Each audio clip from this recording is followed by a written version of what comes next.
votre parti pris ce matin, c'est une réaction à cet échange qu'Emmanuel Macron a eu avec une femme voilée à Strasbourg après son meeting. Elle s'adresse à lui. Elle lui demande s'il est féministe. Il lui retourne la question. Voilée et féministe, il lui demande d'abord si elle porte le voile de manière libre, ce qu'elle affirme. Et alors il la félicite. Il lui dit c'est beau, voyez-vous, d'avoir une jeune fille comme vous qui porte le voile à Strasbourg et qui me demande est-ce que vous êtes féministe. C'est la meilleure réponse à toutes les bêtises que je peux entendre. Emmanuel Macron qui, à l'inverse, affirmait au début de son quinquennat que le voile n'était pas conforme à la civilité qu'il y a dans notre pays, que ça posait une question sur le rapport entre les hommes et les femmes et qu'il appelait à une bataille pour l'émancipation. Est-ce que l'Emmanuel Macron qui s'adresse à cette jeune femme de Strasbourg vous paraît plus sincère que celui qui dit à l'inverse que le voile n'est pas conforme à notre civilité? Le problème, c'est que j'en sais rien. Je sais pas. Je veux dire, cette séquence, elle est assez spectaculaire dans son signifiant.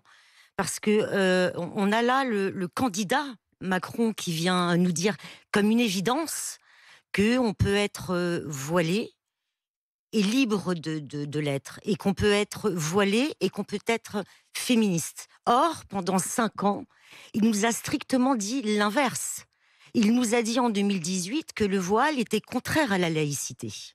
Tous les membres de son gouvernement pendant 5 ans nous ont dit que le voile était un instrument de soumission des femmes, que le voile était antiféministe par nature, par définition. On nous a vendu ça pendant 5 ans, au point où un ministère a été d'ailleurs dédié quasiment à ces questions de laïcité et aussi de voilement, dont Marlène Schiappa a encore la charge aujourd'hui.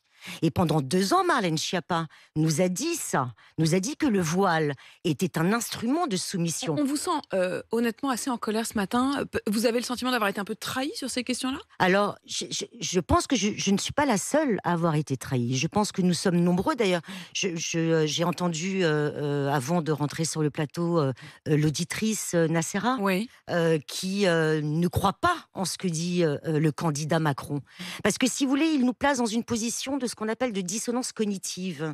Ça veut dire quoi, ça? Alors, ça veut dire qu'on est mélangé entre l'émotion et la raison. On sent qu'il y a un problème entre les deux. On a envie de le croire, mais d'un point de vue purement rationnel, on ne peut pas oublier ce qui a été dit pendant 5 ans, ce qui a été fait pendant 5 ans. Je veux dire, pendant 5 ans, ceux qui prônent cette idée-là, que le voile est une liberté, que les femmes qui le portent le font... Point de vue que vous ne partagez pas. Que je ne partage pas. Pour vous, Voilà. on ne peut pas être féministe et voilé. On peut C'est pas être antinomique. féministe et voilé, mais dans le même temps... En tout cas, on ne peut pas considérer le voile comme un objet de féminisme. Absolument. Ou d'émancipation. Absolument. Mais dans le même temps, on ne peut pas non plus généraliser. Voilà.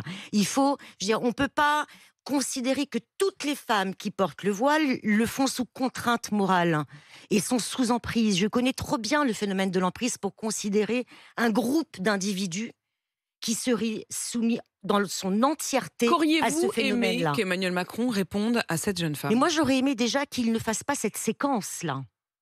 Alors, Quand elle ça, s'adresse à lui, je en veux même dire, temps, c'est parce aussi que la là- spontanéité d'une campagne. Parce que là, on n'est plus dans le en même temps. On est dans un revirement radical. Je veux dire, Emmanuel Macron nous l'a dit. Le président de la République nous l'a dit. Le voile est contraire à la laïcité. Aujourd'hui, on a le candidat Macron qui nous dit l'inverse quelque part.